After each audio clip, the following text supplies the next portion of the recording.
Alright, so today I wanted to make a video on something that I would call the stopping power myth, or kind of the myths around bullets and calibers and basically stopping power. And the point I wanted to make is fairly simple in that it's something I see quite a bit, but it's people seem to think, not all the time, not everyone, but there's a decent amount of people that, oh, if a bullet's a bigger caliber, that means that it's got more power, right? Which is completely false. I mean, a lot of the time it's true. And the same thing goes for people say, oh, it's a heavier bullet, therefore it's got more stopping power. Again, also usually true, but not a lot of the time also not true. Um, I'm going to go over some examples here, but some of the first things that I would point out is that, I mean, you take I mean, 45 ACP is a much larger caliber than even a 223 or a 556, but a 223 or a 556 has like double the energy of it, right? Even 308, right? Still quite a bit smaller of a caliber, but yet still a lot more energy, a lot more power. Right now, people would say, "Oh, it's comparing pistol calibers to rifle caliber, centerfire calibers." Yeah, I understand that, but okay, well, we can go even further, or put it this way: a 7.62 by 39 is a larger caliber than a 270 or a 7 millimeter Magnum 280 Remington, right? But all of those calibers have quite a bit more power than a 7.62 by 39, right? So again, I'm just trying to make the point that a lot of guys think, oh, bigger caliber means more power, heavier bullet means more power. Often it's true, but not as much as what people would think. So I'm gonna kind of give some examples of that and talk about it. So and I just have some basic Hornady bullets pulled up here to try to show what I'm trying to talk about. So again, 308, 178 grain ELDX. Basically, it is one of Hornady's more expensive bullets, but it is pretty basic in that the I mean the ballistic coefficient is very high, but as far as hunting goes, it's pretty standard. It's nothing special. So again, just under 2,700 pounds of energy. Compare it to a 450 Bushmaster, obviously a much larger caliber, 250 grain bullet, again much heavier, but yet again almost exactly the same amount of energy, right? And not only that, too, another thing people don't understand about these bullets too is that these big heavy bullets, they lose their power a lot faster. I mean, look at 200 yards. 450 Bushmaster is a comparable amount of energy as a 308 at the muzzle, but at 200 yards, 1,274 foot-pounds, 308, 2,056, right? So a 308 is way more than it at 200 yards. And again, 200 yards isn't that far away. It's not like it's 500, right? Let's compare it to a 45-70.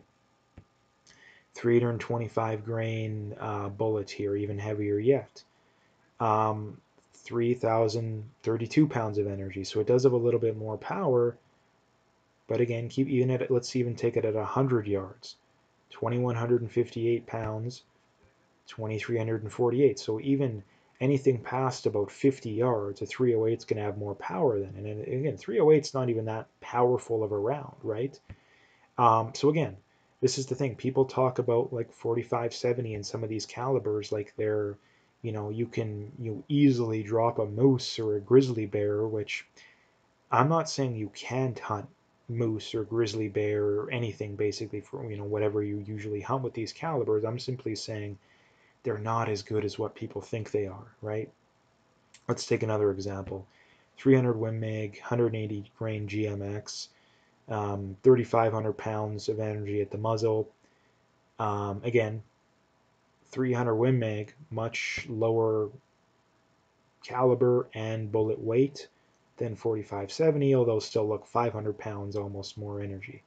Let's compare it to an even not as big of a caliber, but an even heavier, well, more what is considered a more powerful gun, or sorry, not gun caliber, the 375 H&H.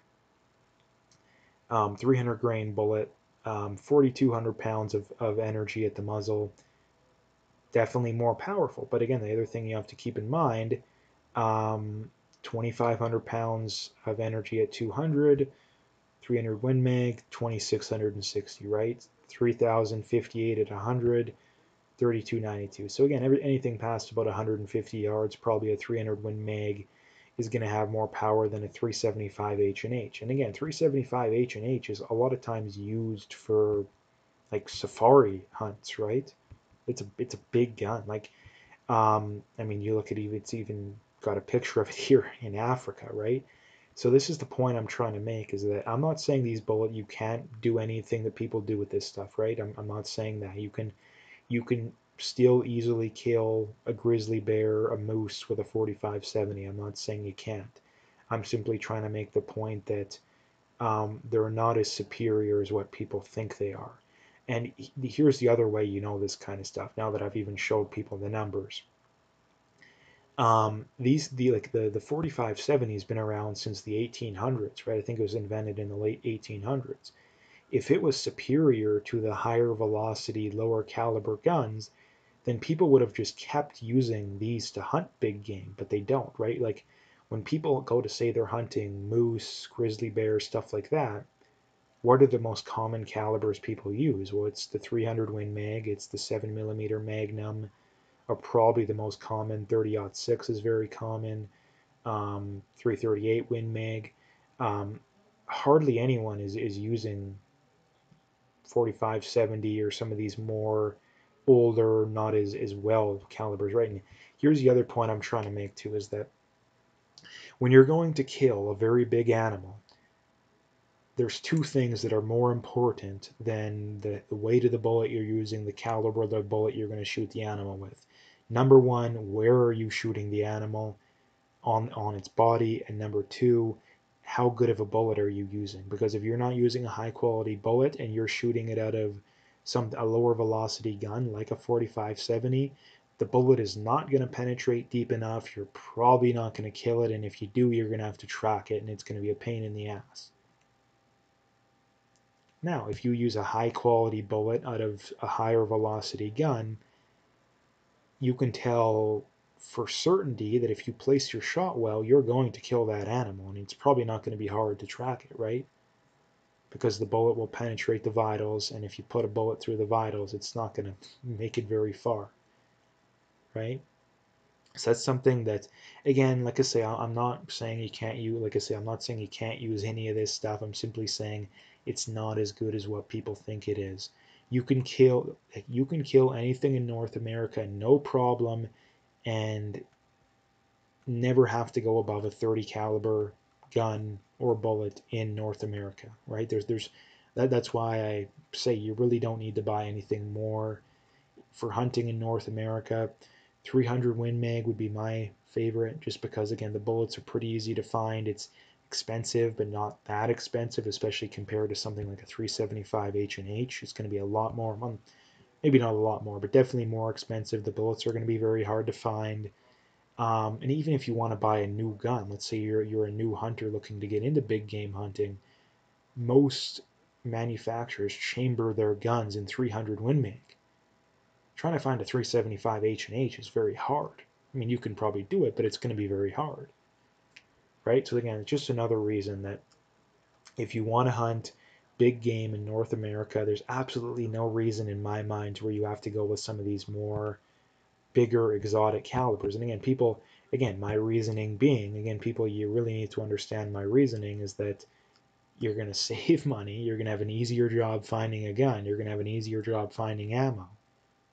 And not to mention, too, it's probably going to be easier, right? I mean, I've never shot a 375 H&H, but something tells me, I mean, I have shot a 300 Win Mag, and something tells me a 300 Win Mag is probably a little bit easier to shoot than a 375 H&H. Now, if we take an example of a higher caliber gun that does have a lot more power, 458 Lot, right? This is a safari caliber, probably has been used to kill pretty much anything on Earth, could kill anything on Earth. 5,800 pounds of energy at the muzzle, right? Very, very powerful. Something I want to point out here, though. 2,600 pounds of energy at 300 yards. 300 Win Mag, 2,300 pounds, right? So even at 300 yards, a 300 Win Mag and a 458 Lot have a just slightly less power, right? Pretty comparable. Now again, a lot of people say I don't shoot that far, but again, I'm just trying to make a point here, right? I'm just trying to make a point. And again, um, I guess I don't really know where I was going with that, but again, I'm just trying to make a point that these bigger, heavier bullets, they're not as superior as what people think they are. And again, the main reason I'm trying to point out too is that you have a lot of guys who go, they buy these guns thinking that they're way better than a comparable gun, and they're spending $5 a shot on ammo, $4 a shot on ammo, when they could be spending 2 or 3 for a gun that's going to do pretty much the exact same thing. It just doesn't make any sense in my mind. Like why would you pay $1 or $2 more a round when you could pay that much less and have the exact same outcome? And not only that, you're going to have an easier time, you're going to have more guns to choose from, and you're going to have more ammo to choose from. Like it just doesn't make any sense in my mind. Again, I've talked about this before, but it just doesn't make any sense. Now again, if you're going to hunt in Africa, probably a good, I mean, it depends what you're going to hunt. If you're going to hunt like hippo or elephant, yeah, it's probably a good idea to have something like a 458 lot where you got, north of 5,000 pounds of energy. But if you're hunting anything, below, let's say 2,000 pounds, you can do it with something like a 300 Win Mag, 7mm Magnum, right? You can do it and you shouldn't have too much trouble doing it as long as you have good quality ammo. Again, I can't stress the importance of good quality ammo. Don't just go buy some random stuff. Don't just go buy some, do your research, right? Just because the guy at the store says it's good, it's probably good, but do your own research, right? Do your own research. And number two, you got to place your shots well. Again, because um, if you shoot a moose with a 50 BMG, but you shoot it in the leg, you're not going to kill it, right? I mean, it may bleed out later, but you're not going to kill it then and there, right? So again, it doesn't matter how big of a caliber, it doesn't matter how much power you have if you don't hit it in a spot to where you can kill it, right? And again, I know a lot of people understand this, but the point I'm trying to make is I see this all the time in comments to where guys are saying, oh no, you should use a bigger bullet or a bigger caliber. I'm like, yeah, I understand what you're saying, but it's not true, right? Um, so anyway, that's what I wanted to bring up today. If you liked the video, make sure you hit that like and subscribe if you haven't already, and stay tuned for more.